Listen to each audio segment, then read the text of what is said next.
Hey, my name is Alyssa McGee-Lowry. Welcome to Introduction to Young Adult Literature. I'm going to be your instructor this semester for our online section. So basically, in this class, we're doing a survey of YA literature, historical and contemporary, and its implications for understanding social constructions of adolescence, race, gender, sexuality, and class. So we're examining a lot of really important current issues through the lens of YA literature and kind of trying to grapple with and understand how big topics are being discussed in books for young adults. So kind of through this coursework, we're expecting that you're going to develop skills in analyzing, interpreting, and critiquing significant works of YA literature. And through reading, discussing, and writing about literature, you're going to be appraising and evaluating the personal and social values of your own and other cultures. And now, from now on, I will not be reading anything else off the syllabus. I promise. I'm just going to talk about it. So, again, my name is Alyssa McGee-Lowry. I'm a third-year PhD student in the Literature for Children and Young Adults program here at OSU, which is really, really cool. I have two kids. Addie is almost 3. She'll be 3 in October. And Cameron is about 4 months old right now. He was just born in April. I'm from the Buffalo, Niagara Falls area in Western New York originally, but I've been here in Columbus for 3 years since I started my PhD. And it's okay. I miss being by the water, but here we are. So, oh, by the way, if you ever see me out and about, please say hi. I don't know why I always run into this with students, but they think that I won't know them because I never see them in person. And I won't recognize you, which is why I need you to come up to me, because I'm the only one here who's making videos all the time. But I will know your name. So if you see me and you're like, oh, is that her? But then you see that she has 2 kids with her, then it's definitely me and you should come over and say hello. You'll see me out and about at places like Target or by Ramsire and Arps, or out to eat, or at Lucky's Market, or at the Clintonville Market. Places like that, I exist, which, by the way, is why I'm making this video, because I find that students tend to do better, I think, with online courses when they know that there's another human on the other end of it. So here I am, I'm that human. And the best way to get in touch with me as a human is via my OSU email. I'm Lowry.176, and please, please, please make sure you're paying attention to that dot number, because there's actually a Dr. Ruth Lowry who's also in Literature for Children and Young Adults. She's great. She's not me. And she gets a lot of my email, and I get a lot of her email, so please just kind of save us the hassle and double check. Make sure that you're writing to me and not to Ruth. Other than email, if you want to talk with me on the phone or meet in my office or chat online, I can do that. I just need you to give me a little bit of advance notice that you want to do that, because I am home with my kids a lot. And if you want to meet with me right away, they're going to have to come too, which is doable and fine, but a little bit distracting. So just kind of give me some notice. The best times for me to meet are Monday, Tuesday, and Thursday mornings, because my daughter's at preschool and I have a nanny at home with my son. Other times, you're pretty much going to get all 3 of us if you get me. I don't have scheduled office hours, though those are the best times to get in touch with me. I do live really close to campus, though, so I can run over if I need to.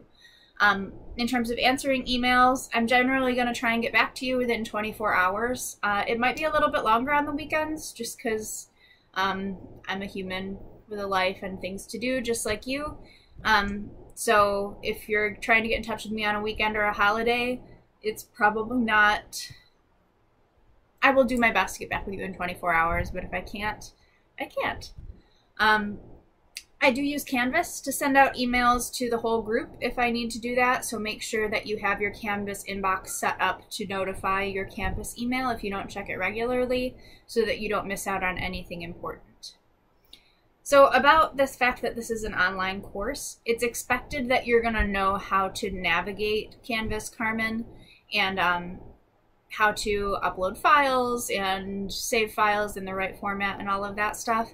If you don't, make sure you have somebody other than me who can help you with it, because although I would love to help you all with all the things all the time, it's not really a reasonable expectation. So just make sure that you kind of are comfortable with that technology. The other thing that you really need to be comfortable with as an online student is being kind of self-directed and self-motivated. I'm not sitting in front of you all the time making sure that you're staying on task. So if you're the kind of person who needs to be micromanaged, this might not be the best way of learning for you, which is fine. We all have different learning styles. Just know thyself, I guess. And if online learning isn't maybe going to be the best for you and your GPA, the beginning of the course is a good time to recognize that and make other arrangements. The next thing we need to talk about is accessing books. There's a lot of books for this course, and we do need to read them all because you can't study YA literature without reading YA literature. Unfortunately, the OSU library does not stock YA literature. And I did not put in an order at the campus bookstore because there, A, are a lot of books, and B, you can get them from a lot of local libraries. And just also know that the Columbus Metropolitan Libraries, you can like order things around from lots of different locations to the one that's most convenient to you. And handily dandily enough, they actually will also send books over to the OSU campus, but you got to make advance arrangements. So you don't necessarily have to buy these books. Maybe with the exception of Rise and Fall of the American Teenager, that is not something that is going to be as common, I don't think. But the rest of them, there should be multiple copies at multiple libraries. You're also able to use ebooks if that's most comfortable for you, unless you're reading a graphic novel. There's only one graphic novel assigned in this particular course, so just make sure that when it comes to Boxers and Saints, you get a hard copy, because when you do them as ebooks, I'll give you a little example here, they tend to move panel by panel in the ebook instead of spread by spread, which really changes the way that you read the book. Why can't I get it out of the thing? My goodness. Okay, I'm not going to give you an example. Just no ebooks for Boxers and Saints. Take my word for it. You're also able to use audiobooks for any of the novels, not for Boxers and Saints. That feels obvious, but I guess I do have to say it. It's like a quiz question people have gotten wrong in the past.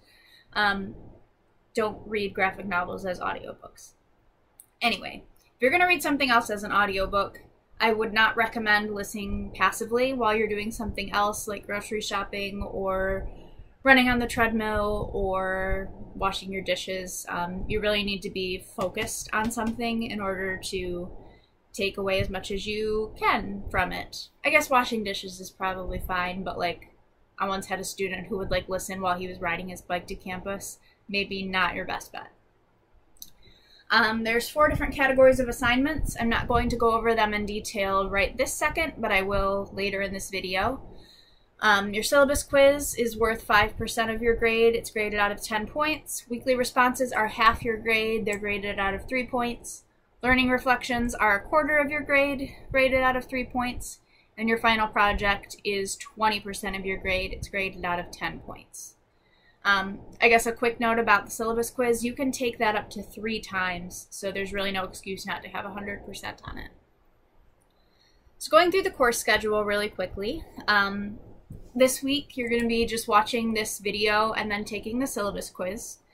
And then I'm also going to have you read some of that Thomas Hine book, Rise and Fall of the American Teenager, and that's what you're going to be writing your weekly response about. I will, and have, presumably by the time you're watching this video, upload those chapters to Carmen, just because I know a lot of you won't have that book yet, which is fine. Next week, we're going to be looking at The Outsiders by S.E. Hinton. This is considered like the first YA novel, and actually it was written by a young adult in the 60s. And then there's a couple of articles. You can always access articles, unless it's like a blog post that I provide the link for, through the OSU library system. I don't do links for these because it's actually really helpful to the journals themselves if you go in and access them rather than me providing a link, because they kind of sustain themselves by clicks and navigations. So we like to help out the journals that give us good information. And again, you'll have a weekly response due after you're done with The Outsiders. Quick note, make sure that in all cases you're reading the books and not just watching the films if there is a film. I know these books and pretty much all the movies too by the back of my hand, and I can always tell when you've watched a movie instead of read a book. Though at some point you probably should watch this one because it's a classic and it has a lot of really fun actors in it, like Rob Lowe and Tom Cruise and all that team. Moving on, the next week is going to be Monster by Walter Dean Myers. This is written in like mostly screenplay format, so that's kind of an interesting one. And then the week after that is the smash hit, soon-to-be film, The Hate U Give. These 3 books together are kind of a unit because they all look at criminalization and gang activity and violence. So that's going to be kind of the overarching topic we're looking at through those 3 books, is ways that that discussion changes across time and ways that how that discussion works in conjunction with adolescence changes over time. So that's our first unit. The next unit kind of looks at sexuality. So the first book is Judy Blume's Forever. This came out in the 70s, and it was kind of the first book to look at girls having sex. So that happens in Forever, and that's the first one we'll look at for that unit. The next one is going to be Speak, which came out in the 90s.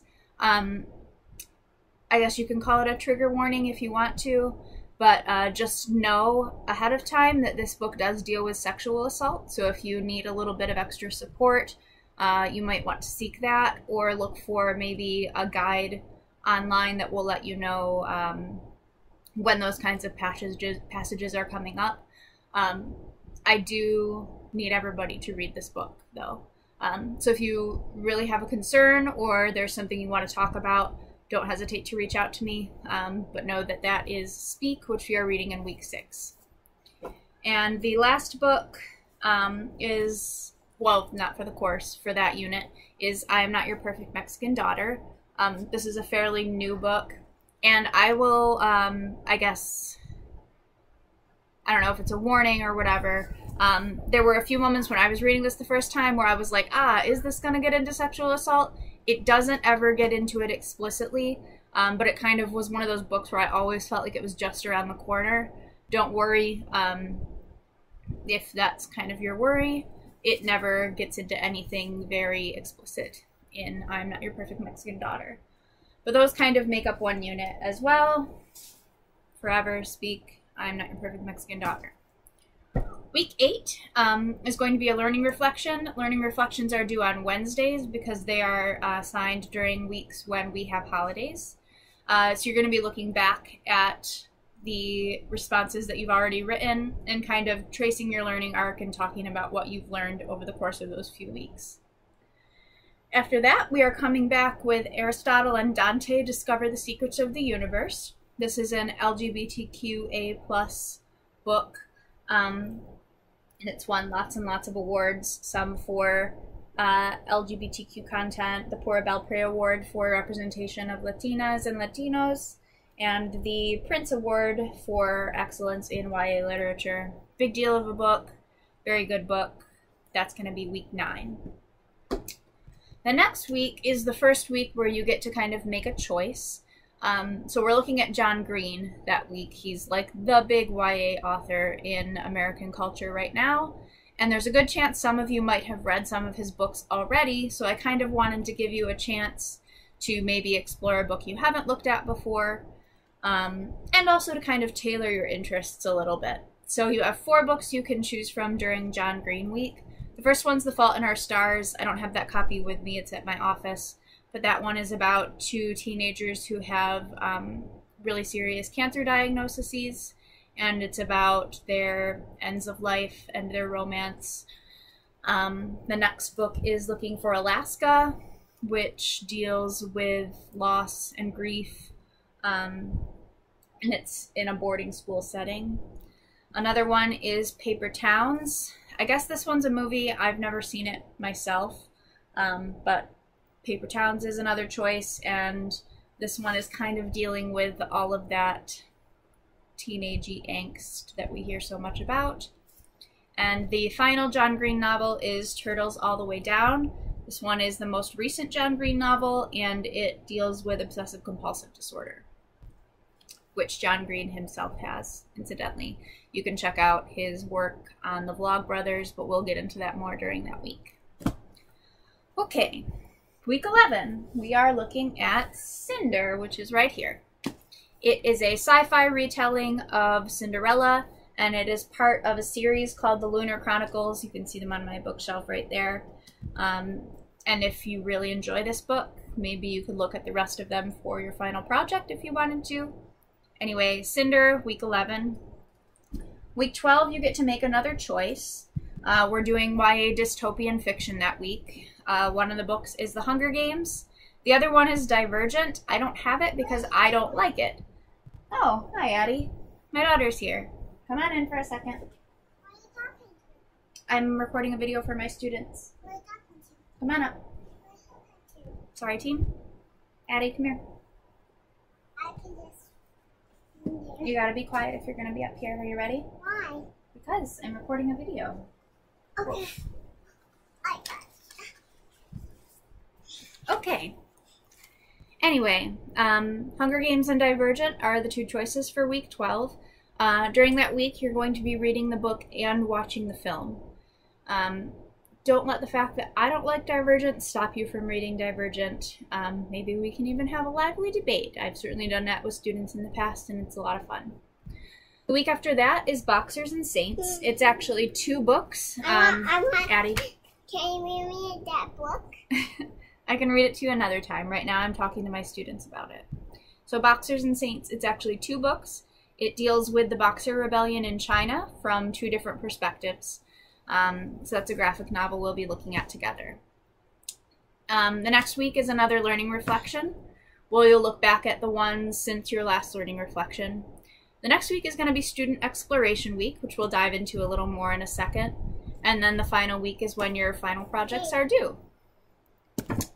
So let's dig a little bit more into the assignments. First is the syllabus quiz. That's going to be due this Friday. And it's just letting you demonstrate that you read the syllabus, watched this video, and that you don't have any more questions. You can take it up to 3 times, and only your highest grade is going to be counted. So if you take it the first time and for some reason don't get an answer right, you can take it again. So that shouldn't really be a big deal. The next week the next assignment is your weekly responses. So each week you're going to have an opportunity to actually choose from 3 different types of assignments.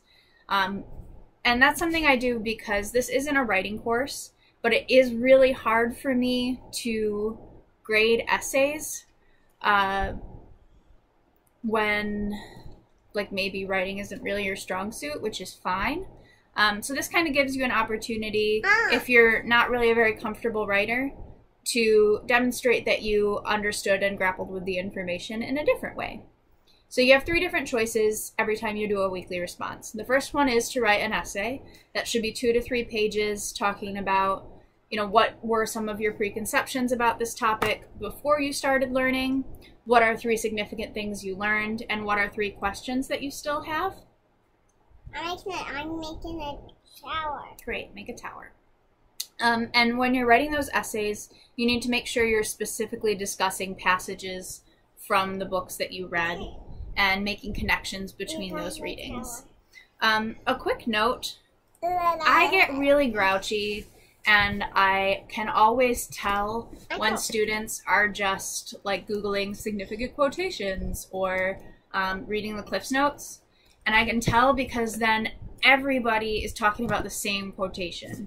And there's so many cool things to talk about in these books, and they're definitely worth reading. So please just don't put me in the awkward position of having to be like, hey, I'm not really sure you read this. Just read it. They're really good books. Your second option is a book talk video. It's going to be a 5 to 7 minute video of yourself discussing the readings from the week. So you're going to be including things that stood out to you, connections that you made between the readings, any further questions or areas of interest. I do ask that if you're going to be recording these, just kind of like do me the courtesy of sweeping around behind you before you start to make sure there's nothing embarrassing out there. It's always a little uncomfortable. It's kind of an intimate thing to make a video, and I get that. But, you know, I made sure that I didn't have anything hanging out of my boxes before I recorded this, so maybe just do me the same courtesy. Obviously, I get that life happens because my daughter is right here chattering away at the moment. But just if you're going to make a video, production value is not more important than your ideas, but it is important that I can hear you and that there isn't anything crazy distracting going on. Like this. Addison. I know, would you like to say hi to everybody? Hi. Do you want to say hi for a second? Mom, I want to say hi to. To my students, because you seem to be trying to talk to them while I'm trying to talk to them. Mom, why is book can't open? All right, I'm sorry about that. I'm not really practicing what I preach right now. Why? The last option is that there will want always be a creative project that's available from week to week. And specific Can I instructions will talk to you, always be Mom? on the course page. Not right now because I'm recording a video for my students. Mom, why this book can't open? Why? We'll talk about it in a minute. Another assignment type is the learning reflections. There are 2 of them assigned during the semester. One is in the middle of the term and one is at the end of the term. And because they're scheduled during weeks that have university scheduled days off, reflections are always due on Wednesdays rather than Fridays, and I will try and remind you of that in the pages. So for those assignments, you're going to review your last several weekly responses. That's weeks 1 through 7 for the midterm reflection and weeks 9 through 13 for the end of term reflection. And then you're submitting either a 2 to 3 page essay or a 5 to 7 minute video in which you reflect on your learning arc. So some questions might be, how has your understanding of YA literature changed or developed? Are there any connections across weeks that you've noticed and you want to discuss? Is there anything you understand better now that might have changed the way you engaged with something earlier in the course?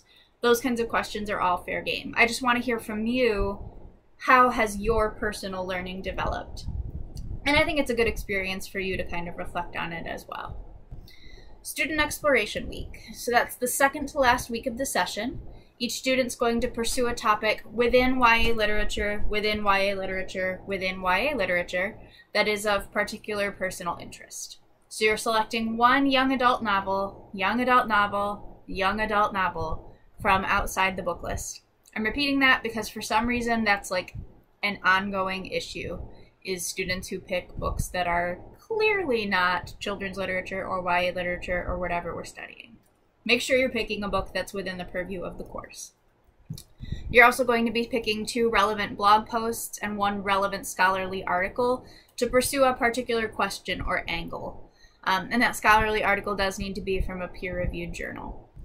At the end of that week, you're going to be submitting a final project proposal, which will include an outline of the project you plan to complete. And that's 1 or 2 pages that includes what topic are you examining, what's the big key takeaway you're trying to communicate, what resources are you using in terms of book, blog posts, and scholarly article, what questions are you trying to answer, are there any difficulties you're anticipating that you might need some guidance on, and if you are wanting to submit a creative project of your own design, I actually need to hear from you a little bit before you turn in your final project proposal so I can say, yes, good, pursue that.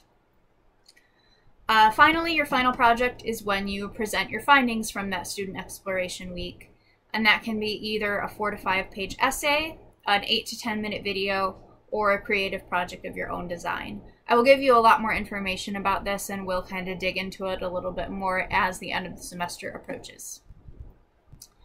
Written work has to be in .doc format. I know that many of you may have strong feelings about this, but I am not a Mac user, so I cannot read .pages things.